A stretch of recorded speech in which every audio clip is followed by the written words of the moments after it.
আলাইকুম এভরিওয়ান, আপনারা সবাইকে কেমন আছেন? আশা করি আল্লাহর অশেষ রহমতে খুব ভালো আছেন। আমিও আপনাদের দোয়া আলহামদুলিল্লাহ ভালো আছি। আজকের রেসিপি লেফট ওভার বা বেঁচে যাওয়া ভাত দিয়ে একটা মুখরোচক রেসিপি, সেটা হলো রাইস বল। তো এই রাইস বলটা বানানোর জন্য এই যে এখানে আমার কালকের ভাত, এটা মানে রাতে খাওয়ার পরে যে ভাতটা রয়ে গেছে সেই ভাতটাই এখানে আমি নিছি 1 কাপ, আর এখানে 1 কাপ, 2 কাপ নিয়ে নিলাম। এখন এটার মধ্যে দিব আমি একে একে সব মশলা। ঝাল তো যার যার টেস্ট অনুযায়ী দিবেন। এখানে আমি 1/2 চামচ দিলাম মরিচ গুঁড়া, আর 1 চামচ দিব হলুদ গুঁড়া, এখানে 1 চামচ একটু কম গেছে, আর দিব 1 চামচ দিব জিরা গুঁড়া। এখানে ধনে গুঁড়া দিব না, জিরা গুঁড়া। এই যে, আর স্বাদ মতো লবণ,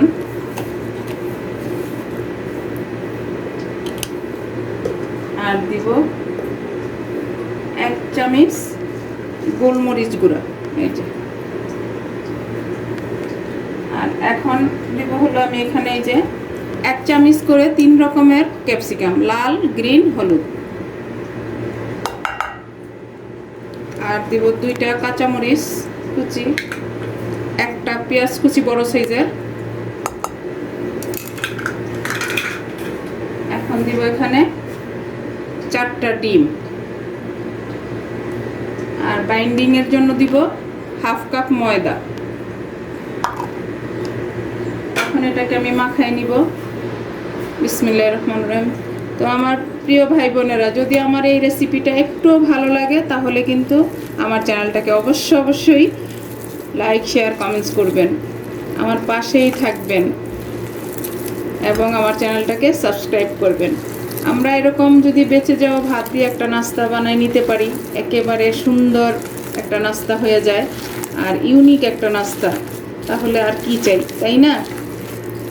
এই যে দেখেন মাখানোটা হয়ে গেল, আর এখানে কিন্তু কোনো পানি লাগে নাই, ডিম দিছি, ডিম আর ভাত তো এমনিতে একটু নরম, বাস হয়ে গেছে। এই যে দেখেন, এই যে এখন আমি এটাকে বানানো শুরু করব। এর জন্য আমি প্রথমেই একটা ফ্রাই প্যান চুলাতে বসাই দিছি। এই যে এখন তেলটা দিয়ে দিব, আর এই রাইস বলগুলি কিন্তু ডুবো তেলে ভাজতে হয়, তো এই জন্য তেলের মেজারমেন্টটা বললাম না আমি, আপনাদের যতটুকু দরকার অতটুকু দিয়ে নেবেন। তো এখন তেলটা একটু গরম হোক, গরম হতে হতে আমি রাইস বলগুলি বানানো শুরু করব।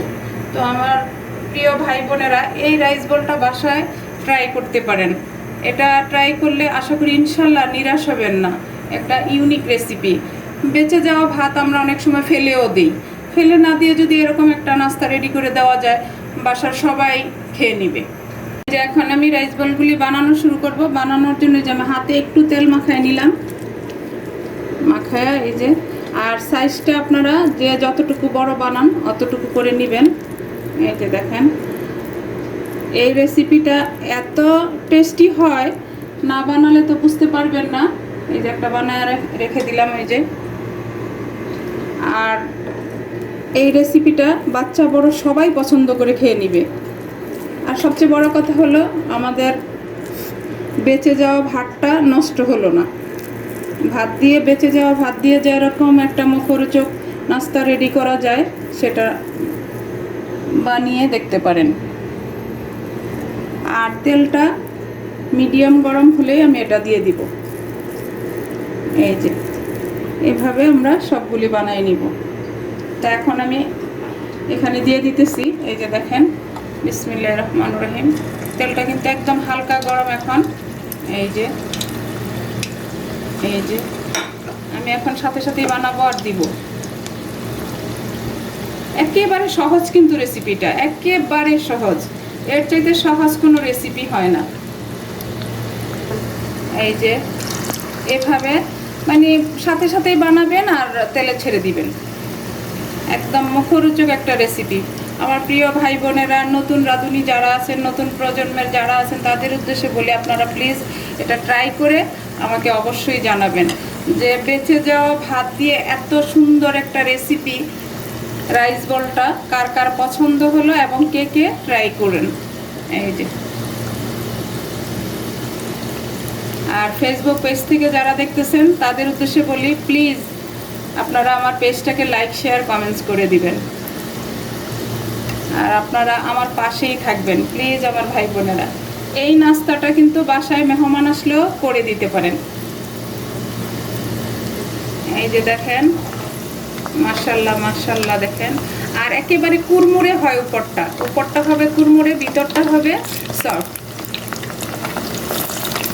যে কেউ এটা পছন্দ করে খাবে, কেউ বলতে পারবে না যে এটা আমার ভালো লাগে না, এই জিনিসটা বলতে পারবে না। এটা চার সাথে রাখতে পারেন বা এমনিতে রাখতে পারেন। আর এটার সাথে যদি একটু সস হয় তাহলে তার কোনো কথাই নেই। আর আমার চুলার আঁচটা কিন্তু মিডিয়াম ফ্লেমে আছে।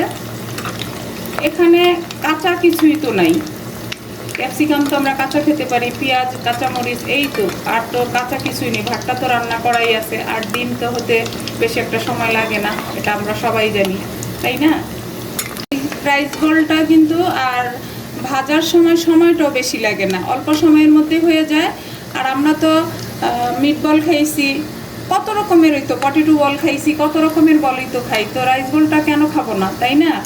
আর একদম একটা ফেলে দেওয়া জিনিস দিয়ে এরকম একটা মুখরোচক খাবার বানানোটা অনেকটাই ভালো আমি মনে করি। কারণ রাইসটা তো অনেক সময় আমরা ফেলে দিই, কারণ সকালে ভাতটা কিন্তু কেউ খেতে চায় না। তো এই ভাতটা যদি আমরা রেখে দিয়ে বিকেলে নাস্তার জন্য এরকম রাইস বলটা বানাই নিই তাহলে অনেকটাই ভালো হয়, এবং সবাই খুশি মনে খেয়েও নেবে, নতুন একটা রেসিপি। দেখেন মাশাল্লাহ মাশাল্লাহ, আমার রাইস বলটা কিন্তু অলমোস্ট হয়ে গেছে। এখন বলেন তো এটা কি বোঝা যায় এটা কিসের বল? কিছুতেই বোঝা যায় না। আপনি অনেকের এটা দিয়ে সারপ্রাইজ দিতে পারবেন, যে যদি জিজ্ঞেস করেন যে এটা কিসের বল, বলতেই পারবে না যে লেফট ওভার ভাত দিয়ে আমরা এত সুন্দর একটা রেসিপি রেডি করছি। এই যে আমার হয়ে গেল রাইস বলগুলা। এখন আমি এটাকে উঠাই নিব। দেখেন মাশাল্লাহ, দেখেন উপরটা একেবারে ক্রিস্পি, ভিতরটা তো আমি অবশ্যই আপনাদেরকে দেখাবো যে কেমন হয়। আর এটা যদি সস দিয়ে গরম গরম খাওয়া যায় তাহলে আর কি চাই বিকেলবেলা, যার সাথে আর কিচ্ছু লাগবে না। এই যে দেখেন, তো এইভাবে আমি বাকি রাইস বলগুলো ভাজার পরে আমি সার্ভ করে আপনাদের সাথে শেয়ার করতেছি যে আমার রাইস বলগুলো খেতে কেমন হলো বা দেখতে কেমন হলো।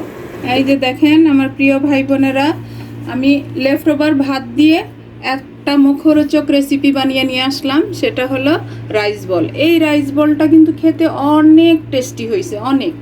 তো প্লিজ আমার ভাই বোনেরা আপনারা একবার বাসায় ট্রাই করেন। আমি আপনাদেরকে একটা ভেঙে দেখাই এই রাইস বলটা। এই যে দেখেন, দেখেন উপরটা আর ভিতরটা, দেখেন একেবারে উপরটা ক্রিস্পি, ভিতরটা একেবারে সফট। এটা যদি এরকম সসে, আমি এখানে চিলি গার্লিক সস নিয়ে নিছি, আপনারা যে যে এই সসটা পছন্দ করেন সেটা নিয়ে নিতে পারেন। এই যেরকম যদি একটু ডিপ করে খাওয়া যায়, বিসমিল্লাহির রহমানির রহিম।